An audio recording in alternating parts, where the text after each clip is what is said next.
নিজেরাই বেবিচারী, তারা পরকীয়াতে তারা লিপ্ত এবং তারা এইভাবে ইপটিজিংয়ে তারা লিপ্ত এবং নারী ধর্ষণের অসংখ্য ঘটনায় যাদের সম্পৃক্ততা প্রমাণিত, তাদের মুখে এইভাবে একজন আলেম দ্বীনের দ্বিতীয় বিবাহের বিষয়ে আপত্তি করাটা তারা এইভাবে তাদের জন্য শোভনীয় নয়। আপনি পুরো ফেসবুকের কনভারসেশনগুলো এবং যে তারা যে লাইভ দিয়েছিল আপনি লক্ষ্য করবেন, প্রথমে তারা এগ্রেসিভ ছিল এবং ঘটনার এই আকস্মিকতায় আমাদের ভাই মামুলক তিনিও একটু হিতবহবল, তিনি একটু একটু হতাশ হয়েছিলেন ঘটনার আকস্মিকতায়। পরক্ষণের মধ্যে দেখতে পেয়েছেন তারা কিন্তু আক্রমণকারীরা একটা আত্মরক্ষার মোড়ে তারা চলে গিয়েছে এবং তিনি অত্যন্ত তার নৈতিক শক্তির জায়গা থেকে, তার নৈতিক মোরালিটির জায়গা থেকে তিনি তুলে ধরেছেন তিনি আমার স্ত্রী এবং তোমরা যারা আক্রমণ করেছো আমরা তোমাদের বিরুদ্ধে তিনি আইনের ব্যবস্থা নিব। কে সত্যবাদী কে মিথ্যাবাদী তার কনভারসেশনে সেটা প্রমাণিত হয়, তার ল্যাঙ্গুয়েজ দ্বারা সেটা প্রমাণিত হয়, তার ডায়লগে সেটা প্রমাণিত হয়, তার ফেস দ্বারা সেটা প্রমাণিত হয় কে সত্যবাদী কে মিথ্যাবাদী। একজন বেবিচারী, একজন পরকীয়াতে লিপ্ত, একজন অবৈধ কাজে লিপ্ত ব্যক্তি কখনো এতটা বুকের সাহস নিয়ে কথা বলতে পারেন না। দেখুন, আমি হেফাজত ইসলামের দায়িত্বে আছি, অথবা আমি একজন আলেম, আমি একজন ইসলামপন্থী, তাই বলে আমাকে মওলানা মামুনুলের পক্ষে দাঁড়ানোর কোনো দরকার নেই। মওলানা মামুনুল পাপ করলে অবশ্যই আমাকে সেটাকে পাপকে পাপ বলতে হবে। আমি যদি মওলানা মামুনুলের পাপকে পাপ না বলি, আমি আল্লাহর কাছে দায়বদ্ধ থাকবো, জনগণের কাছে দায়বদ্ধ থাকবো। কিন্তু মামুনুল যেটা করেছেন সেটা বিয়ে করেছেন এবং একটা কথা উঠতে পারে, তিনি এই সময়ে রিসোর্টে কেন গেলেন? আপনি জানেন তার উপর প্রচণ্ড প্রেশার, তিনি রাতে ঘুমাতে পারেন না, তার প্রচণ্ড ব্যস্ততা রয়েছে, তিনি এমনকি আমাদের কোনো ফোনের রিসিভ তিনি করতে পারেন না, তাকে ফোন করেও পাওয়া যায় না, হোয়াটসঅ্যাপে তাকে পাওয়া যায় না, প্রচণ্ড প্রেশারে থাকেন। সেই হিসেবে তিনি রিল্যাক্সের জন্য সপ্তাহে, আজকে জানেন আমাদের 20টা লাশ পড়েছে, আমরা সবাই সুখাভিভূত, আমাদের পুরো কর্মী অঙ্গন, আমাদের পুরো কর্মী অঙ্গনে সুখের ছায়া। আজকে সে বিশ্বাসঘাতক, জাতিদ্রোহী, রাষ্ট্রদ্রোহী, ইসলামদ্রোহী এই মিডিয়া এবং এই আওয়ামী লীগ ছাত্রলীগের লোকেরা আমাদের রক্তের হুলি খেলা খেলেছে। তারা একদিকে আমরা আমাদের সামনে লাশ, আর এদিকে তারা আমাদের ইজ্জতের উপর আজকে আঘাত করছে। তো এটা অত্যন্ত অমানবিক, নিষ্ঠুর এরকম আচরণ এই বাংলাদেশে এতটা বর্বর, এত জাহেলিয়ে বাংলাদেশে আসবে সেটা অকল্পনীয়।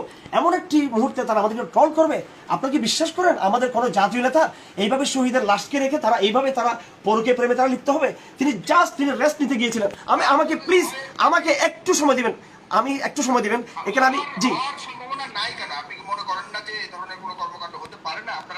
না হতে পারে, অবশ্যই হতে পারে, এখানে সেটা পসিবিলিটি আছে, হতে পারে, এটা হতে পারে, কিন্তু এখানে রিয়েলিটি সেটা নয়।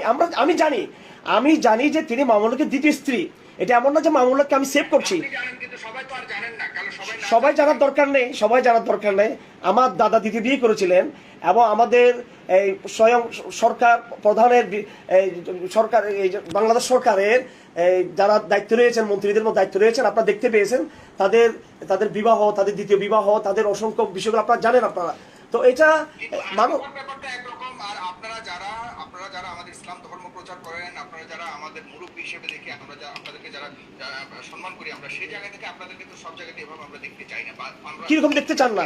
দ্বিতীয় বিবাহ দেখুন, এটাও আমার মনে হয় আপনিও বিয়ের ব্যাপারটা না, মানে যেটা বাবু ভাই বললেন যথার্থ, যে আমরা ওই রকম একটা জায়গাতে, এরকম একটা পরিবেশে আপনাদেরকে একটি দ্বিতীয় স্ত্রীকে নিয়ে এই ধরনের সময়ে ওই রকম জায়গাটা আমরা দেখার জন্য প্রস্তুত হই আর কি, মানসিকভাবে সেটা বুঝতে চেয়েছি। আমি তাই ঘটনার নৈতিক বর্ণনা এখানে দিচ্ছিলাম সূরা নূরকে সামনে রেখে। জি, ইসলামে পরকীয়া নিষিদ্ধ। বাবু ভাইদের উচিত তাদের দলে যারা পরকীয়াতে লিপ্ত রয়েছেন, তাদের দলে যারা ইফটিজিংয়ে লিপ্ত রয়েছেন, তাদের দলে যারা ধর্ষণে লিপ্ত রয়েছেন, তাদের দলে তারা যারা র্যাপে লিপ্ত রয়েছেন, এটা প্রকাশিত। আজকে সার্চ করলে কয়জন আলেমকে পরকীয়াতে লিপ্ত পাওয়া যাবে, কয়জন আওয়ামী লীগের লোককে পরকীয়াতে লিপ্ত পাওয়া যাবে। আমি চ্যালেঞ্জ করতে চাই তাকে, যে সংগঠন রাজনৈতিকভাবে তাদের এত অধঃপতন, আমাদের ছাত্ররা আছে, ইসলামপন্থীর প্রতিটা কলেজে ভার্সিটিতে আছে, আমরা তাদের চরিত্র সম্পর্কে অবগত, আমাদের ছাত্রদের সোর্স আমরা জানতে পারি ছাত্রলীগের চরিত্র কিরকম, সেটা নতুন করে বলার দরকার নেই। এই বিষয়টি বিতর্কের ঊর্ধ্বে তাদের নৈতিক স্খলন। সেখানে একজন আলেম তার দ্বিতীয় স্ত্রী নিয়ে তৃতীয় স্ত্রী থাকতেই পারেন। এখানে আল্লাহ পাক সুবহানাহু ওয়া তাআলা সূরা নূরের 11 নম্বর আয়াত, 12 নম্বর আয়াত, 13 নম্বর আয়াত, 14 নম্বর আয়াত, 15 নম্বর আয়াত, 16 নম্বর আয়াত, 17 নম্বর আয়াত, এইভাবে 18, 19 লাগাতার আল্লাহ পাক সুবহানাহু ওয়া তাআলা মুসলমানের বিরুদ্ধে অপবাদ দেওয়ার ব্যাপারে আল্লাহ পাক এখানে বিস্তারিত ডিটেলস বিবরণ এখানে দিয়েছেন, বিধান দিয়েছেন। এবং সেই সময় সবচেয়ে সেন্সিটিভ ঘটনা ছিল, স্পর্শকাতর ঘটনা ছিল আমাদের নবীজির সবচেয়ে প্রিয় সহধর্মিনী হযরত আম্মা আয়েশা রাদিয়াল্লাহু তাআলা আনহা, তার বিরুদ্ধে নাউজুবিল্লাহ বেবিচারের একটা অপবাদ উঠেছিল সেই সময়ে, এবং তাকে সামাজিকভাবে অনেকে বয়কট করতে তখন চেয়েছিল। মুসলমানদের মধ্যে পর্যন্ত একটি অংশ তারা বিভ্রান্ত হয়ে গিয়েছিল সে মুনাফিকদের প্রপাগান্ডায়। আজকে মামুনুলের বিরুদ্ধে যে মিডিয়া এবং যে রাজনৈতিক চক্র তার বিরুদ্ধে ষড়যন্ত্র করেছে, আর তারা হলো সেই মদিনার ওই গোষ্ঠী, মুনাফিক গোষ্ঠী, যারা সেই দিন হযরত আম্মা আয়েশার বিরুদ্ধে তারা চক্রান্ত করেছিল। কিন্তু আলহামদুলিল্লাহ অল্প সময়ের ব্যবধানে হযরত আম্মা আয়েশা পবিত্র প্রমাণিত হয়েছেন। তার চরিত্র, তার চরিত্রের যে নৈতিকতার যেই সেটা প্রমাণিত হয়েছে। আমাকে আমাকে প্লিজ একটু সময় দিবেন, একটু সময় দিবেন। আসুন আজকের কথা আমি আপনাকে বলি, আপনি যদি আমাকে সময় দিচ্ছেন না, আমি এই বিষয়ে আরো ডিটেইলস কথা বলতে চাইছিলাম রাজনৈতিক দিক। আমাকে একটু প্লিজ প্লিজ আমাকে একটা মিনিট, আমাকে একটা মিনিট, আমাকে প্লিজ আমাকে একটা মিনিট সময় দেন। আমি একটা মিনিট, আমাকে একটা মিনিট সময় দিবেন, আমাকে একটা মিনিট সময় দিন প্লিজ, একটা মিনিট সময় দিবেন। আমি আপনাদের কেড়ে নিচ্ছি, দুঃখিত, আমি আপনার সাথে তর্ক করে সময়টা চেয়ে নিচ্ছি। এই যে দেখুন গতকালকে বাঁশখালীর ঘটনা আমি দেখাচ্ছি আপনাদেরকে। এখানে এই যে বাঁশখালীর একজন চেয়ারম্যান তাজুল ইসলাম চেয়ারম্যান, এটা গতকালকের ঘটনা। সে গতকালকে আলেম ওলামাদেরকে আক্রমণ করেছে বাঁশখালীতে, এই যে আপনার বাহাসারা ইউনিয়নে। সে ঢাকাতে ধরা পড়েছে, ইফটিজিংয়ে ধরা পড়েছে, তার ছবি সব ডকুমেন্ট সহ আছে। এবং আমি আজকে সেটা আমি বাবু ভাইকে জানিয়ে বলতে চাই, আমি বাংলাদেশ সরকারি আমি তাদের কাছে সেটা দিয়েছি। তারা একদিকে টিজিং করে, বেবিচার করে, একদিকে তারা আলমকে হামলা করে। শুনুন, আমরা বেশি দিন সেটা ধৈর্য ধরবো না, আমরা সামাজিক প্রতিরোধের ডাক দিব। আমরা ব্যবচার করা হলে ডেফিনেটলি আপনারা আপত্তি জানাতে পারেন, কিন্তু আপনাদের কাছ থেকে আমরা ওই ধরনের ব্যবচার কখনোই আমরা আশা করি না মুসলমান হিসেবে। ওই জায়গাটা থেকে আমাদের একটু বেশি দুঃখ এবং আক্ষেপের জায়গা তৈরি হতেই পারে, সেখান থেকে হয়তো স্বতঃস্ফূর্ত হবে। জি অবশ্যই তবুও আইন হাতে তুলে নেওয়ার কোনো ধরনের অধিকার কি সাধারণ মানুষের রয়েছে কিনা বাবু, আপনার কাছে আমি যাচ্ছি। আপনি কিন্তু দয়া করে বলবেন, এতক্ষণ বলেছেন, পাশাপাশি আপনি হেফাজতের বিভিন্ন ঘটনা নিয়ে যে সম্প্রতিকালে অনেক আপনারা অনেক আপত্তি করেছেন এবং হেফাজতের অবস্থান নিয়ে আপনারা প্রশ্ন তুলেছেন, এবং এই ঘটনাগুলির কন্টিনিউশন কি এবং এটারই কি জিজ্ঞাসার একটা বহিঃপ্রকাশ, এইভাবে মামুনুল হককে এভাবে আটক করা বাবু একটু দরকার আনমেন্ট করবেন। এবং আমি দর্শক আপনাদের কাছে বলতে যাচ্ছি, বাংলাদেশের ইতিহাসে আমার জানা নাই যে 1,30,000 মানুষ কোনো লাইভ টক শো দেখেছে কিনা। আজকে রেকর্ড ব্রেক করেছে আমার কাছে মনে হয়। আমিও খুবই সৌভাগ্যবান, এবং মামুনুল হক, নুরুল হক এবং কথা বলতেন আমি আপনি বলবেন দেওয়াটা কি আপনার যদি কথা বলতে না দেন আমি না আপনাকে আমি আপনাকে বলছি আমার কথাটা শুনতে হবে। এখানে নবী করিম সাল্লাল্লাহু আলাইহি ওয়াসাল্লামের স্ত্রী আয়েশা রাদিয়াল্লাহু তাআলা আনার কোনো প্রয়োজন আছে বলে আমি মনে করি না। ব্যক্তি মামুনুল হককে নিয়ে ঘটনাটা ঘটেছে, একটি রিসোর্টে ঘটেছে। ওই রয়্যাল রিসোর্ট সম্পর্কে বাংলাদেশের মানুষ সবাই জানেন। ওখানে সোনারগাঁয়ে মানুষ ঘুরতে যান, বিভিন্ন সময় যান।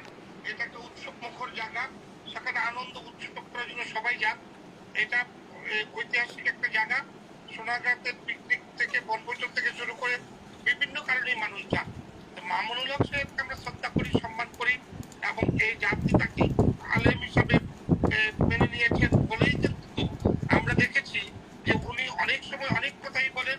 এদেশের সরকার কিন্তু তাকে কোনো প্রকার আমি আজ পর্যন্ত দেখিনি তাকে হাওয়া প্রতিপন্ন করতে। আজকে বিপি নূর সাহেব যেটা বলেছেন অত্যন্ত মেধাবী, আমি তাকে প্রশংসা করেই বলবো যে আমি কিন্তু এখানে পরিষ্কার পরিচ্ছন্ন ভাবেই আপনার জবাবটা দিয়েছি। সাধারণ মানুষের কৌতূহলের প্রশ্ন আপনি আমাকে জিজ্ঞেস করেছেন, আমি বলেছি সাধারণ মানুষের কৌতূহল তো থাকবেই। আমাকে নিয়ে মানুষের যেরকম কৌতূহল, ওই নূরকে নিয়ে যেরকম কৌতূহল, একটা মাওলানাকে নিয়ে কিন্তু কৌতূহলটা ওই রকম নয়। আমরা রাজনীতি করি বলে যখন তখন সকল সমস্যা সমাধান হয়ে যাবে এটা আমি ভাবি না।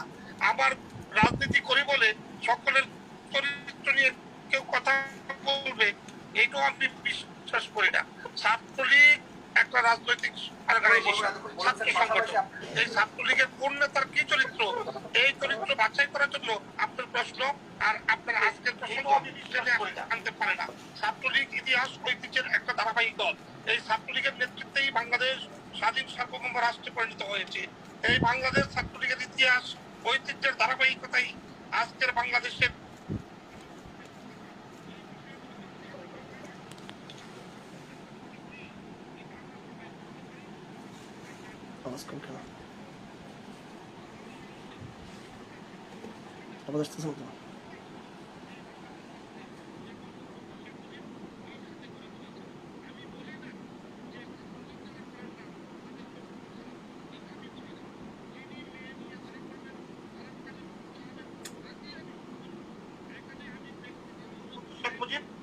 হাতে গড়ে তুলেছে।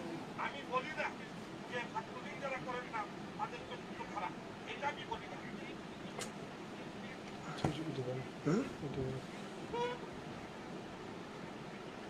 কল আসছে মনে হয়, কথা শুনতেছি না তো।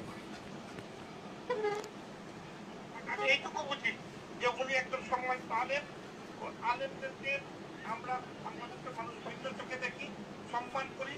আমরা ধর্মবীর মুসলমান, আমরা আল্লাহকে পেতে চাই এবং আল্লাহর নির্দেশনাবলী সবসময় মেনে নিই। আবার আল্লাহর